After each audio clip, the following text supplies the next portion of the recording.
Hello friends, welcome to my channel தினம் ஒரு தகவல்.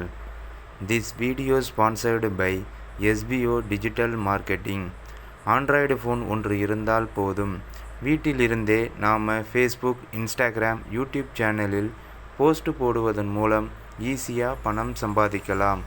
அதற்கான ஒரு சிறந்த இடம்தான் இந்த SBO டிஜிட்டல் மார்க்கெட்டிங். ஸ்கிப் பண்ணாதீங்க, பெரிய தப்பு. தினம் 300 ரூபாய் சம்பாதிக்க அரிய வாய்ப்பு. இன்ஸ்டாகிராம், ஃபேஸ்புக் பயன்படுத்த தெரிந்தால் போதும், content post and content publishing மூலமா தினம் 300 ரூபாய் சம்பாதிக்கலாம். இந்த வேலை செய்ய 5 நிமிடம் போதும். Work training support, group communication support, all language customer live chat support, முக்கியமா சொந்தமா ஒரு பிசினஸ் ஸ்டார்ட் பண்ற அளவுக்கு உங்களால கற்றுக்கொள்ளவும் முடியும், சம்பாதிக்கவும் முடியும். இந்த வேலை வாய்ப்பு வழங்குவது 5 வருடத்திற்கு மேல ரன் ஆகிட்டு இருக்க நம்ம தமிழ்நாட்டு company school of business organisation private limited. மேலும் விவரங்களுக்கு டிஸ்கிரிப்ஷன்ல கொடுத்திருக்க நம்பருக்கு வாட்ஸ்அப் பண்ணுங்க.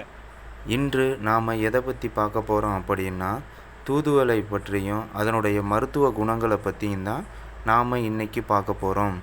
தூதுவளை இந்தியாவின் அனைத்து இடங்களிலும் பயிராகும் கற்பக மூலிகைகளில் ஒன்று. இதற்கு தூதுவளை, சிங்கவல்லி, அலர்க்கம் என்று பல பெயர்கள் உண்டு. இந்தியா முழுவதும் தோட்ட வேலிகளில் வளரும் ஒரு வகை கொடியாகும். சிறு முட்கள் நிறைந்து காணப்படும்.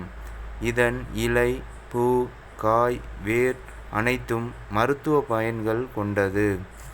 தூதுவளை இலையை பறித்து நன்கு சுத்தம் செய்து அதனுடன் மிளகு, சின்ன வெங்காயம், பூண்டு சேர்த்து நன்கு வதக்கி துவையல் செய்து ஒரு மண்டலம் சாப்பிட்டு வந்தால் உடலுக்கு வலு கொடுப்பதுடன் இருமல், இரைப்பு, சளி முதலியவை நீங்கும். தூதுவளையில் கால்சியம் சத்து அதிகம் நிறைந்துள்ளதால் எலும்பையும் பற்களையும் பலப்படுத்தும். அதனால் தூதுவளையை கீரையுடன் பருப்புடன் சேர்த்து சமைத்து நெய் சேர்த்து 48 நாட்கள் சாப்பிட்டு வர வேண்டும். வாதம் மற்றும் பித்தத்தால் ஏற்படும் நோய்களை குணப்படுத்த மிளகு, கல்பகம் 48 நாட்கள் சாப்பிட்ட பின் தூதுவளையை கீரை சமையல் 48 நாட்கள் சாப்பிட்டு வந்தால் வாத பித்த நோய்கள் தீரும். தூதுவளையை நிழலில் உலர்த்தி பொடியாக்கி வைத்துக்கொண்டு காலை, மாலை என 2 வேளையும் தேனில் கலந்து பத்தியம் இருந்து ஒரு மண்டலம் சாப்பிட்டு வந்தால் இருமல், இளைப்பு நீங்கி உடல் வலுவடையும். உடலுக்கு நோய் எதிர்ப்பு சக்தி கொடுக்கும். ஜீரண சக்தியை தூண்டும். தூதுவளையை நன்கு அரைத்து அடைபோல் செய்து சாப்பிட்டு வந்தால் தலையில் உள்ள கபம் குறையும். காது மந்தம், இருமல், நமைச்சல், பெருவயிறு மந்தம் போன்றவற்றிற்கு தூதுவளை கீரை சிறந்த மருந்தாகும். மூங்கில் நீர் வடிதல், வாயில் அதிக நீர் சுரப்பு, பல் ஈறுகளில் நீர் சுரத்தல், சூளை நீர் போன்றவற்றிற்கு தூதுவளை கீரை சிறந்த மருத்துவம்.